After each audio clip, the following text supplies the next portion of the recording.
बीरबल की बुद्धिमानी। एक बार की बात है, बीरबल की किसी बात पर अकबर को गुस्सा आ गया। उन्होंने बीरबल को दरबार से निकाल दिया और आगरा से दूर जाने का हुक्म दिया और बीरबल से कहा, फिर कभी मुझे अपना चेहरा मत दिखाना। बीरबल ने कहा, जैसी आपकी आज्ञा जापना। फिर वे चुपचाप वहाँ से चले गए। कुछ दिनों बाद बादशाह अकबर को एहसास हुआ कि उनसे भारी भूल हो गई। उन्हें बीरबल की बहुत याद आ रही थी। उन्होंने अपने सिपाहियों को भेजा कि वो बीरबल को वापस ले आए, लेकिन उनका कोई पता नहीं चला। बीरबल अपने घर पर भी नहीं थे।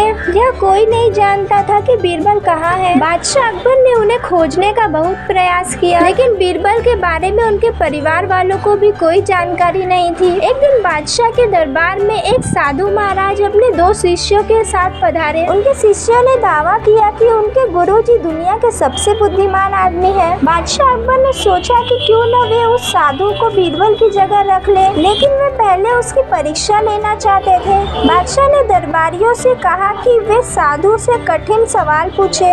फिर दरबारियों द्वारा सवाल पूछा गया। एक मंत्री ने पूछा, इस संसार में सबसे श्रेष्ठ क्या है? ज्ञान, साधु ने कहा। दूसरे मंत्री ने पूछा, इस दुनिया में सबसे गहरा क्या है? एक स्त्री का हृदय, साधु महाराज ने कहा। तीसरे मंत्री ने पूछा, ऐसा क्या है जिसे खोने के बाद कभी पाया नहीं जा सकता? जीवन, साधु ने मुस्कुराते हुए जवाब दिया। इसी तरह सभी मंत्री बारी बारी से सवाल पूछते रहे और साधु महाराज फटाफट सभी प्रश्नों के उत्तर देते रहे। सभी दरबारी वाह वाह करने लगे। बादशाह अकबर ने सोचा कि उन्हें साधु से बहुत कठिन प्रश्न पूछना चाहिए, इसलिए उन्होंने उन साधु से पूछा, किसी राज्य को चलाने के लिए कौन सा गुण होना चाहिए? चतुराई, साधु ने कहा। फिर बादशाह अकबर ने साधु से दूसरा प्रश्न पूछा, एक राजा का सबसे बड़ा दुश्मन कौन है? उसका स्वार्थ, साधु ने बोला।